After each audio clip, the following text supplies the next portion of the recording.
Guys, I just saw Power Rangers last night.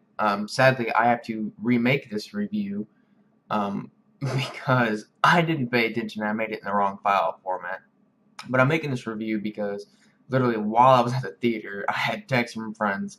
Thankfully, my phone was turned off, saying, "Have you seen it yet? Is it any good?" I'm tired of answering the question, so I'm just gonna make a flat-out statement about it. Um, Movie was great, actually. I enjoyed it. It's getting a lot of bad reviews, um, but I went in expecting it to be a complete crap storm. I thought it was going to be horrible, um, and I was actually really surprised at how well it turned out. The character development is accurate. It's very good. This is a revision. This is not a continuation of an already made storyline. This is taking the old story and throwing twists into it. For example, in the very first 5 minutes of the film, you see the Red Ranger crawling on the ground. He's beaten. He's defeated. You obviously know that he got his ass kicked. And he's crawling his way to the Yellow Ranger, who demorphs, is some kind of alien life form, and she dies and gives him his power coin. Well, the Red Ranger turns out to be Zordon, and Rita is the Green Ranger. Now, there was always a fan theory about her being the Green Ranger, which is why she had the green power coin in the original series. Um, but they bring this all together actually very well. And another thing to think about is Zordon and Alpha caused the meteor to crash on Earth. They are on Earth and they can't stop Rita. And in order to stop her from getting the coins, they summon the meteor to crash onto the planet, which was actually a really cool twist. I didn't expect to see that happen. There's only 3 major complaints, and I had to make a list so I wouldn't lose track of what I was doing. 3 complaints. One is product placement. I swear this whole film was funded by Krispy Kreme donuts. It's ridiculous, and it's nerve-wracking, and it's face palming over and over again with how many times they say Krispy Kreme. In the last fight scene, no joke, Elizabeth Banks, who plays Rita Repulsa in this film, Zords are flying everywhere, shit's getting destroyed. She stops to eat a goddamn donut. Even the audience in here was going, why? Why was this scene here? It didn't make any sense. It was a dumb, I can't stress enough, dumb add-in for the movie. There was no point for her to eat a donut. And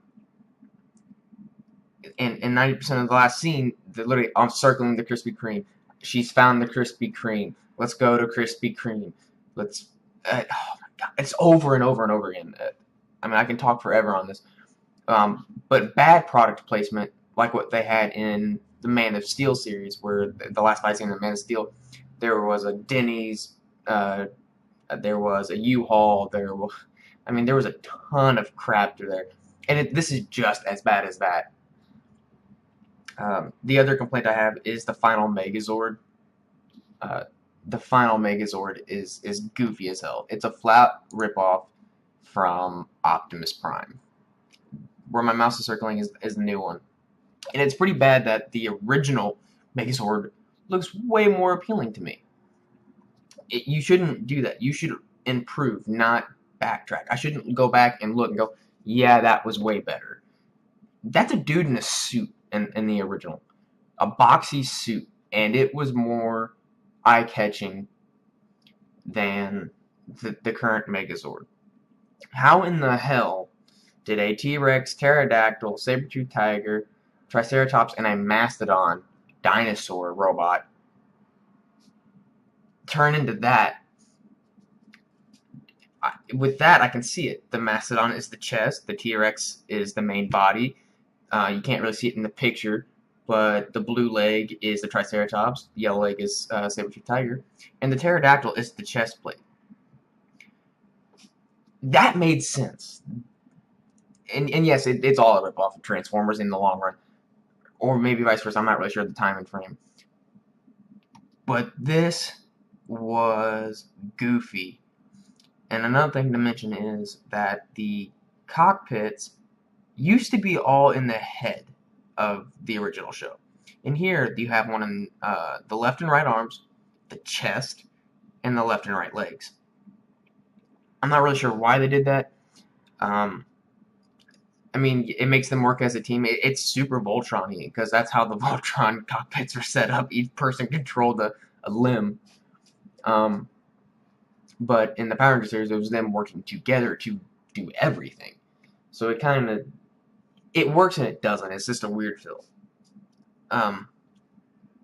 The third one is Ranger Time, and I'm very lenient on the Ranger Time on the screen because it's an introduction film. They don't know what the hell they're doing. They've just acquired the power coins. They are in disbelief, as they were in the original first show. They didn't believe Zordon saying, "Oh, we're Power Rangers." I would have walked off too. I mean, it's a common that would be a common reaction to being told that.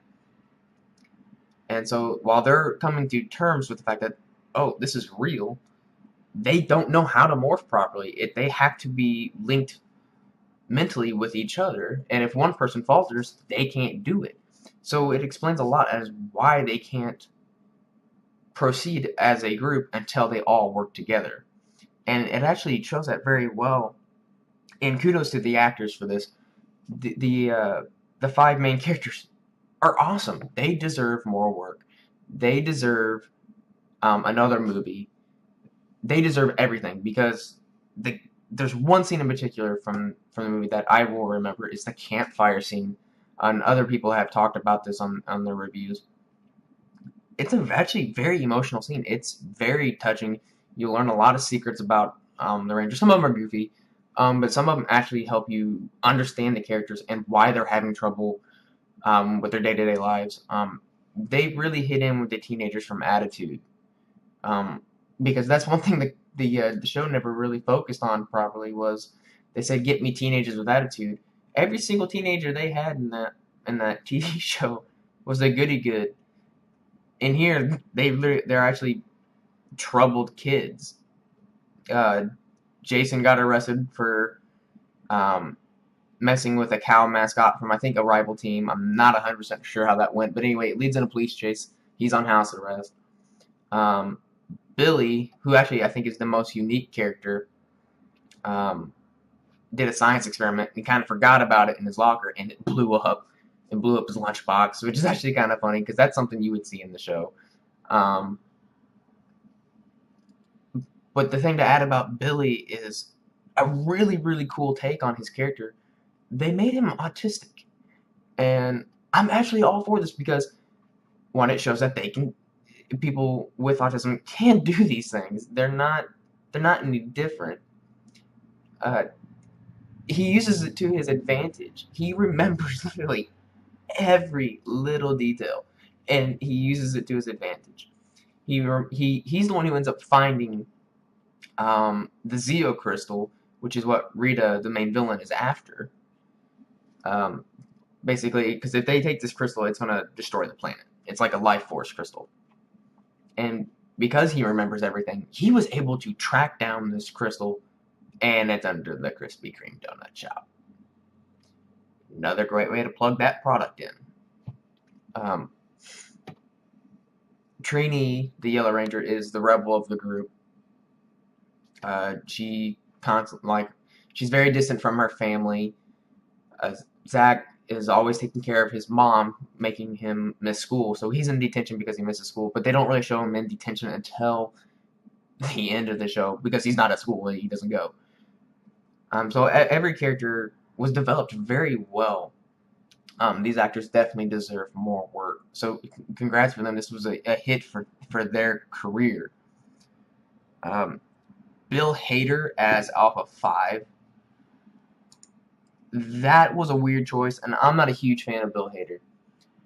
But then again, the original Alpha is a very annoying character. He constantly says I, which it was just a catchphrase they tried to slam into the shows.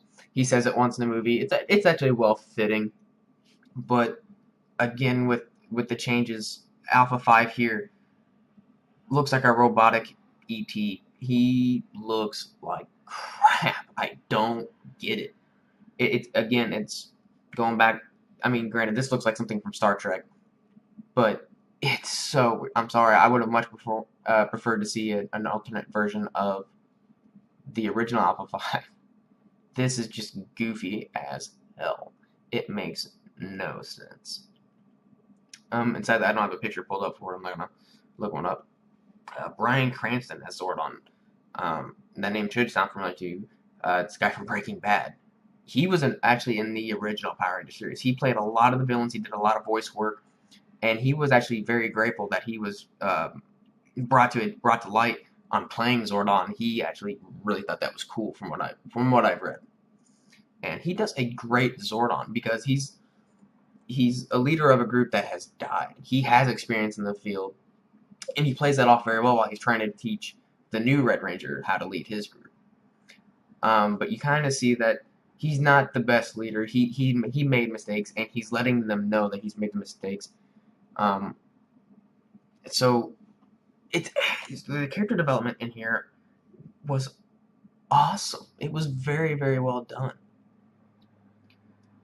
Those are the three biggest complaints, though. The lack of Ranger time, the Megazord, and the product placement.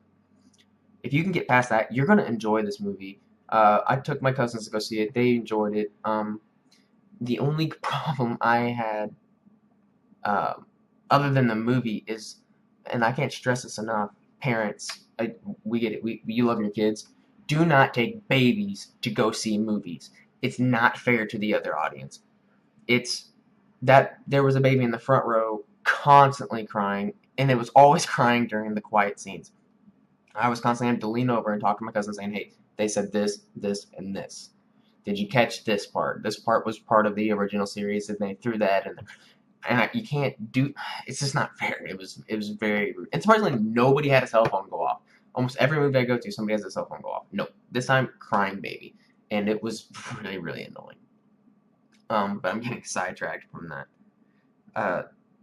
There was a really stay for the whole movie. Seriously, wait till the credits are done.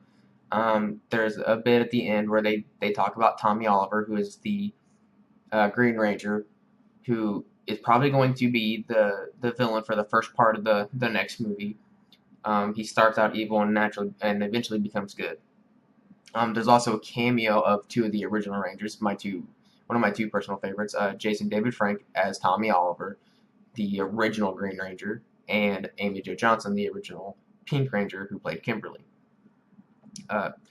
And they're wearing their corresponding colors, and they're looking up at the Megazord at the end after they won the fight, and taking pictures saying, oh man, that's so cool. And it's just awesome that they were able to do that.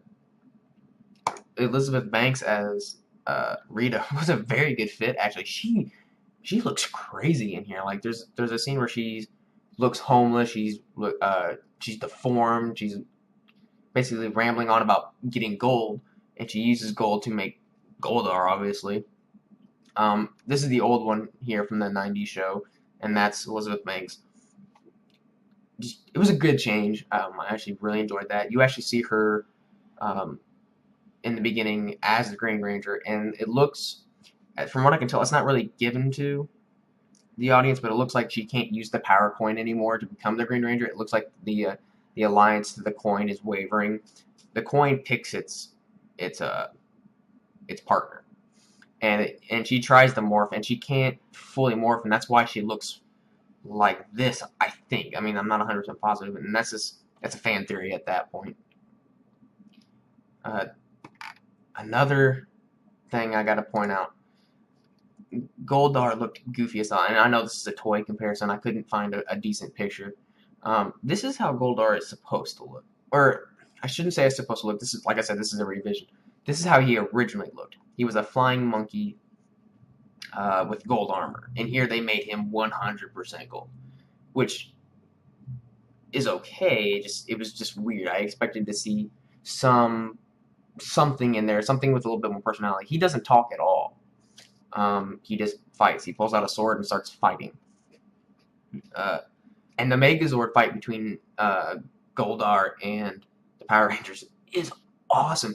They John Cena his ass. They do a suplex. They kick him in the nuts. Oh, it's just awesome. It was hilarious. And it was actually a really well done fight scene. Um, I can't add anything else to that except the fact the suplex made the fight scene worth it. It was awesome. Because I didn't expect it coming, and I really should have, because in the training they Alpha teaches them a suplex. I don't know why he knows the suplex, but it's still funny. Um, there's so much I can just keep going and going and going on this movie, and I don't want to take up. I mean, I'm already 15 minutes into this recording. My previous one was 25 minutes, but I rambled a lot, and I'm trying to cut that out for you guys. Another thing is, this is the new Ranger's costume. Looks a lot like Iron Man, and that's the biggest complaint. You can see that their morphers are tied into their belt like the original. The only weird thing is they never use the morphers. There's a toy for it. There's been advertisements for it. They never use the morpher. They step into the morphing grid, which allows them to morph, and they just look at their hands and boom, they morph. It's really interesting. I mean, in the original series, they had the morpher, and they had to call out their sword. And here they don't do that. But just take a minute to look at this. Super CGI. I mean, you do see a real suit eventually, instead of CGI, but a lot of it's going to be CGI, and that's just the way the world goes now. Everything's CGI. But in the '96 film, and this picture was obviously taken with a potato because it looks like crap, but these were handmade suits for the '96 movie. I'm sorry, these suits look way better still. Still to this day, these suits stand out. They have the emblem of the Zord right in the middle. And granted, there is an extra Ranger in here. That's the White Ranger that comes in way later. The helmets are more focused towards the Zord as well. I'm sorry, these look better. The balance between the light and their corresponding color go really well together, and these just don't do that. They have some, like, they're actually tied to the morphing grid. All that blue on their chest is the morphing grid, which is, it's nice to see, like, they're actually working on the morphing grid more. But I can get past the Iron Man look if they make some tweaks to it. It's a lot like the Megazord. It's too different, but at the same time, it needed to be different. Another thing is, and this kind of goes back to character development. There's no Bulk and Skull. There's some bullies in the school, but I don't think they ever mention that name. I was really looking forward to seeing a Bulk and Skull, or even a cameo from the original Bulk and Skull, because they still go to the cons and everything. So they're still in the limelight. They still appear. I can't add anything else. It's a good movie. You need to go see it. If you're a fan, you need to go see it. You just have to go in with an open mind. This is not a continuation. This is a revision. This is somebody else's idea with the original cast. And to me, they did a good job. I want to support the five characters. I don't know the actors' names off the top of my head, but they deserve more work. They deserve a sequel. The sequel will probably have more Ranger time because they know how to morph now. That was the biggest thing, is figuring out how to access the morphing grid, be linked with each other, and control the Zord. So other than that, I'm giving it a 7 out of 10. To be fair, that might be my fanboy hype going in a little bit too much. So maybe a 5 or 6. But in order to continue this series, it's going to be a long series if they go with the way they're going now. Like Lord of the Rings long. And they don't need to be that long. They talk about the Zeo Crystal.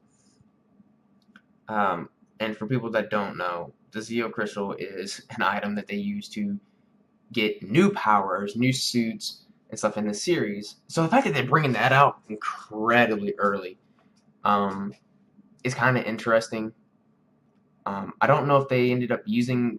There's a scene where they fall into the pit with the Zeo Crystal. I'm not sure if they fuse with it or if it's still there. I'm not really entirely sure what happened there, but they rise back up with the Megazord. And something else to add is the Megazord is goofy, but the individual Zords, uh, the T-Rex, Triceratops, all those, were freaking badass. They looked cool. The T-Rex was awesome. I mean, he had freaking Gatling guns on the side. All of them were just badass. The only one that looked kind of goofy was the Mastodon, because for some reason he has 6 legs. I'm not really sure why they gave the Mastodon 6 legs. Um, Other than that, go see it. If you were a fan, you need to see this. I will go with you to go see it. It was worth the price of admission. Um, I kind of want to see it in the D-box seats because I could tell that the people in front of me, which are the motion seats, were having a lot of fun with that because they were constantly going off. Other than that, great movie. Go see it. I can't really add any more than that. And I know there's a lot of dead space in this. I'm doing this pure live. I don't want to go through and edit everything if I don't have to, because it would be the second time I had to do this. So I'm just going to leave it like that. So yes, I know there's a lot of likes, and dead space because I have to reprocess everything. I started this back up at like 4:30 this morning after I realized my video was corrupted after I posted it. It didn't work. All it had was the audio. And so I pulled it back down and I'm remaking this one. Um, and this is something I kind of want to keep doing anyway. I've always wanted to like do movie reviews and stuff like that on a YouTube channel. I just thought those guys were really cool. They always had fun with what they do. Obviously, I wouldn't do it live over and over again unless I'm. And the mistake I made is like I should have done this in my car, fresh out of the movie theater. I waited till I got home so I could sit on everything, and that was actually a mistake because I forgot a lot of stuff. Like right now, I know I'm forgetting a ton of things. I'm doing good on time, same time frame as the last one, so I'm pretty sure I covered most of the good stuff. Um, Definitely go see it. I mean, for the 3 complaints I have, and yeah, one of them's kind of big. The lack of range of time really hurts the movie, um, but it's very lackluster compared to the product placement, in my opinion. The product placement killed it more than anything. But that's just a pet peeve of mine, just because I see it in every movie now, and I know that they have to have ways to fund the movie, and they use product placement to do that. But that was just obnoxious, and they knew it. Oh, did they know it? And that was bullshit. So Krispy Kreme kind of, mm, that was stupid. Anyway, 7 out of 10. Go see it.